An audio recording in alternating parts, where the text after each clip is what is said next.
রাজধানী ঢাকায় ছাত্র আন্দোলনে বিতর্কিত ভূমিকার অভিযোগে আলোচনায় থাকা ইউটিউবার আরএস ফাহিমকে গ্রেপ্তার করেছে পুলিশ।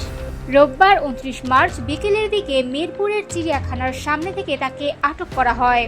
পরে শাহআলী থানা পুলিশ তাকে নিজেদের হেফাজতে নেয়। পুলিশ সূত্রে জানা গেছে, আরএস ফাহিমের বিরুদ্ধে দুটি পৃথক মামলা রয়েছে।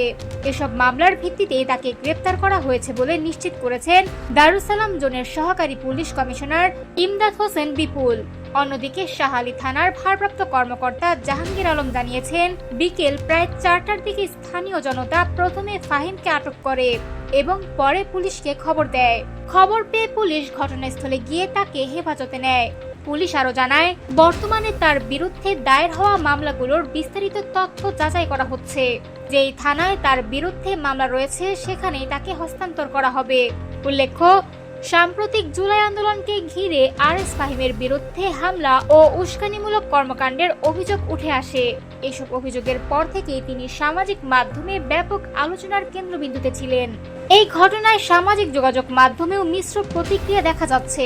কেউ কেউ তার গ্রেপ্তারকে স্বাগত জানালেও আবার অনেকে বিষয়টি নিয়ে প্রশ্ন তুলছেন। এখন দেখার বিষয়, মামলার তদন্তে নতুন কি তথ্য সামনে আসে এবং আইনি প্রক্রিয়ায় কি ধরনের পদক্ষেপ নেওয়া হয়।